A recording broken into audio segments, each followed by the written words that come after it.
اعوذ باللہ من الشیطان الرجیم بسم اللہ الرحمن الرحیم۔ بہت سارے لوگ یہ سوال کرتے ہیں کہ آیا بلی کے گھر میں رکھنا حرام ہے؟ آیا بلی نجس العین ہے؟ تو بلی کا گھر میں رکھنا حرام نہیں ہے، اور بلی نجس العین بھی نہیں ہے۔ بلی کتے کی طرح نہیں ہے۔ بلی اگر گیلی ہو اور آپ کے کپڑے لگ جائیں یا آپ کا ہاتھ لگ جائے، یا بلی گیلی ہو آپ کے قالین پہ کارپیٹ پہ چلے، تو اس کے چلنے کی وجہ سے کارپیٹ نجس نہیں ہوتا ہے۔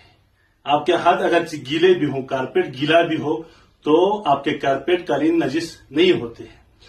لیکن اس کے برعکس کتا نجس العین ہے۔ اگر کتا گیلا ہو اور آپ کا ہاتھ لگ جائے یا آپ کے گیلے ہاتھ کتے پہ لگ جائے تو نجس ہوگا۔ ہماری روایات میں بلی کے نگہداری کے بارے میں بھی کچھ ایسا نہیں ہے، لیکن کتے کے بارے میں ہے۔ اگر کسی گھر میں کتا ہو تو برکت الہی اس گھر سے دور چلی جاتی ہے۔ ہر حرام گوشت حیوان کا فضلہ نجس ہے، اور بلی کے بھی فضلہ نجس ہے۔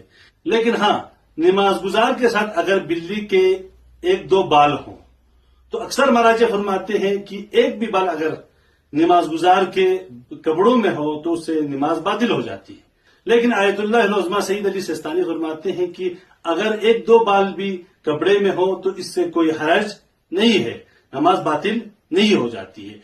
صرف یہ مخصوص بلی کے ساتھ نہیں ہے، ہر حرام گوشت حیوان کا کوئی بھی جسم کا اعضا اگر نماز گزار کے ساتھ ہو تو یہی حکم ہے، حتیٰ اگر جیب کے اندر بھی ہو تو یہی حکم ہے۔ لیکن بلی نجس نہیں ہے۔